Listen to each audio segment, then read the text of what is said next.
आज के वक्त में अगर पार्टी की बात आती है तो उसमें पिज़्ज़ा का एक अहम रोल होता है। अक्सर लोग छोटी-मोटी पार्टी हो तो सिर्फ पिज़्ज़ा खाकर ही पार्टी कर लिया करते हैं। हालाँकि इसमें कोई दो राय नहीं है कि पिज़्ज़ा पार्टी करना अमीरों या कम से कम मिडिल क्लास का काम है। गरीब लोग पिज़्ज़ा पार्टी की नहीं सोचते। लेकिन क्या आप ये जानते हैं कि ये पिज़्ज़ा कभी गरीबों का हुआ करता था? ये बहुत ही ज़्यादा सस्ता था, जिसके चलते गरीबों में बहुत लोकप्रिय था। लेकिन धीरे धीरे पिज़्ज़ा अपना रूप बदलता चला गया और आज यह गरीबों से बहुत दूर हो चुका है और पैसों वालों का चहेता बन चुका है।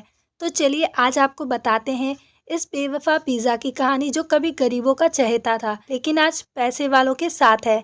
कहाँ से हुई पिज़्ज़ा की शुरुआत? बात अगर मॉडर्न पिज़्ज़ा की करें तो इसकी शुरुआत इटली से हुई, लेकिन असल में पिज़्ज़ा करीब 2500 साल पहले की डिश है। उस दौर में पर्शिया के सैनिक फ्लैट ब्रेड के ऊपर चीज़ और खजूर रखकर बनी हुई नान खाते थे। धीरे धीरे यह फ्लैट ब्रेड का कल्चर ग्रीस पहुंचा और वहां पर फ्लैट ब्रेड पर चीज़, हर्ब्स, प्याज, लहसुन आदि डालकर खाया जाना शुरू किया गया। ग्रीस में इसे पिट्टा बोला जाता था।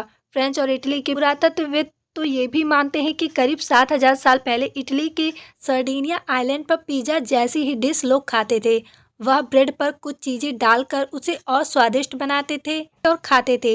इटली से हुई मॉडर्न पिज़्ज़ा की शुरुआत। जब पिज़्ज़ा ग्रीस से इटली पहुंचा तो वहां पर इसका उच्चारण पिज़्ज़ा हो गया और वही पिज़्ज़ा आज तक चलता आ रहा है। जब 16वीं शताब्दी में यूरोप में टमाटो सॉस का चलन बढ़ा तो पिज़्ज़ा के तमाम तरह के एक्सपेरिमेंट किए जाने लगे और स्वाद के साथ साथ उसका स्वरूप भी बदलने लगा। 8वीं शताब्दी में इटली के तीसरे सबसे बड़े शहर नेपलिस में वहाँ के गरीब लोग ईस्ट से बनी फ्लैट ब्रेड पर टमाटो सॉस लगाकर खाते थे। तब पिज़्ज़ा के स्टोर नहीं होते थे, बल्कि कुछ हॉकर पिज़्ज़ा बेचने वालों से इसे खरीदते थे और ठेली अपनी दुकान के जरिए इन्हें बेचते थे। इस पिज़्ज़ा की कीमत बहुत कम ही थी, इसलिए वह गरीबों में बहुत लोकप्रिय था और पिज़्ज़ा के तेवर में आने लगा बदलाव। नेपलिस की इस खास डिश को जब पर्यटकों ने चखा तो उन्हें भी यह स्वाद बहुत पसंद आया। धीरे धीरे इसकी पॉपुलैरिटी बढ़ने लगी और उसके साथ ही पिज़्ज़ा में डाले जाने वाले इंग्रेडिएंट भी बढ़ने लगे। इस तरह धीरे धीरे पिज़्ज़ा का स्वाद और रूप दोनों बदलता गया। राफेल पेशे से बेकर थे। एक बार किंग अम्बर्टो प्रथम और क्वीन मार्गरीटा नेपल्स इटली के दौरे पर आए थे। उन्हें फ्रेंच खाना बहुत पसंद था, जिस वजह से उन्हें ज़्यादातर फ्रेंच खाना सर्व किया गया।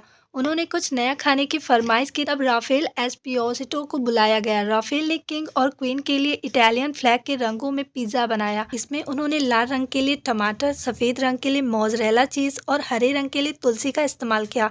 महारानी मार्गरीटा को पिज़्ज़ा बहुत पसंद आया, तभी से महारानी मार्गरीटा के सम्मान में इस पिज़्ज़ा का नाम पिज़्ज़ा मार्गरीटा रख दिया गया। यह आज भी दुनिया भर में खाए जाने वाले पिज़्ज़ा में सबसे लोकप्रिय है। इसके बाद तमाम चीजें डालने की वजह से पिज़्ज़ा महंगा होता चला गया। आज तो पिज़्ज़ा पर मशरूम, लाल, हरी, पीली, शिमला मिर्च और पनीर जैसी चीजें भी पड़ती हैं, जिसके चलते भी उसका दाम अधिक होता है। अमेरिका में पिज़्ज़ा इटली से आए प्रवासियों से साथ आया और 1905 में न्यूयॉर्क में पिज़्ज़ा की पहली दुकान खुली। 1970 के दशक में पिज़्ज़ा भारत के 5 स्टार होटलों तक पहुंच गया।